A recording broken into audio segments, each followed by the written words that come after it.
শীতকাল আসতে চলেছে। এই শীতকালে একটা সমস্যা কিন্তু আমাদের খুব ভোগায়, সেটা হচ্ছে পায়ের তলায় ব্যথা, যেটাকে আমরা সাধারণভাবে ডাক্তারি পরিভাষায় প্ল্যান্টার ফ্যাসাইটিস বলে থাকি, বা হাড় বৃদ্ধি পেয়েছে অনেক ক্ষেত্রে বলি। মানে ক্যালকেনিয়াম যে আমাদের হাড় আছে, পায়ের মধ্যে যে বোনটা আছে, সেটা অনেক সময় অস্টিওফাইটস ডেভেলপ করে বা বৃদ্ধি হয়, সেটাকে আমরা ক্যালকেনিয়াম স্পার বলি। এই স্পারগুলি অনেক সময় পায়ের তলায় যে টেন্ডানগুলো আছে সেগুলোর উপরে চাপ দিয়ে ইনফ্লেমেশন তৈরি করে, বা অনেক ক্ষেত্রে ইডিওপ্যাথিক ইনফ্লেমেশনও হয়, বা ডায়াবেটিস বা থাইরয়েড রোগ যাদের আছে তাদের ক্ষেত্রে এই ধরনের ইনফ্লেমেশনটা অটোমেটিক্যালি অনেক ক্ষেত্রে হয়ে থাকে। এর মেন সমস্যা হচ্ছে শীতকালে চলতে ফিরতে পায়ের তলায় খুবই ব্যথা থাকে, ফুলে যায়, একটা গরম গরম ভাব অনুভূত হয়, এবং অনেক ক্ষেত্রে পেনটা এতটাই অস্বাভাবিক হয় যে আমরা হাঁটতেই পারি না।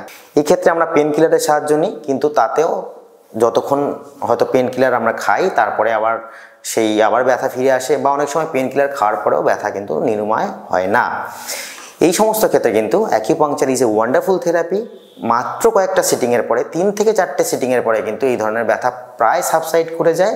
এই রোগের যে একটা প্রবলেম হচ্ছে রেকারেন্স, বারবার করে ফিরে আসে। এটা যদি আমরা একটু নরম জুতো পরে চলতে পারি, কিছু এক্সারসাইজ আছে, স্ট্রেচিং এক্সারসাইজ, সেগুলো যদি করতে পারি এবং তার সাথে অ্যাকিপাংচার নিতে পারি, তাহলে কিন্তু এই ধরনের রোগ থেকে ভালো থাকার সম্ভাবনা প্রবল, এবং এই ধরনের রোগ খুব সহজে অ্যাকুপাংচারে নিরাময় হয়। Second opinion, when all doors are closed.